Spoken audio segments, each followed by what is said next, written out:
අපි හැමෝම මුහුණ ලස්සන කරන්න ගොඩක් දේවල් කළාට අපේ අත් දෙක ගැන අමතක කරනව නේද? ඔබ දන්නවද?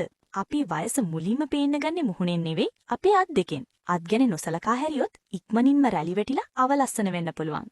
ඉතින් කොච්චර කාර්යබහුල වුණත් තත්පර කිහිපයකින් ඔබේ අත් දෙක තරුණව තියාගන්නේ මෙහෙමයි. අවුව නිසා අත් කළු වීම වළක්වන්න මුහුණට සන්ස්ක්‍රීන් ගාන හැම වෙලේම අත්වලත් ගාන්න.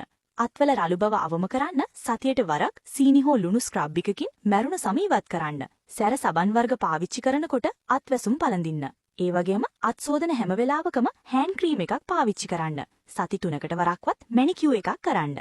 මේ සඳහා නේල් ආටිස් කෙනෙක් හමු වෙන්න ඕනේ නැහැ. ඔයාටම නිවසේදී සරලව ලේසියෙන් කරගන්න පුළුවන්. දිනපතා රාත්‍රී නිින්දට කලින් අත් සහ නියපොතු වලට හොඳ මොයිස්චරයිසර් එකක් හෝ කැරට්, කොකනට්, ආල්මන්ඩ් වැනි ඔයිල් එකක් ගන්න. එය රෑ පුරා ඔබේ සම පෝෂණය කරනවා. අදම ඔබේ හෑන්ඩ් කෙයාර් රුටීන් එක පටන් ගන්න. මේ වගේ තවත් රහස් දැනගන්න අපේ පේජ් එක ෆලෝ කරන්න.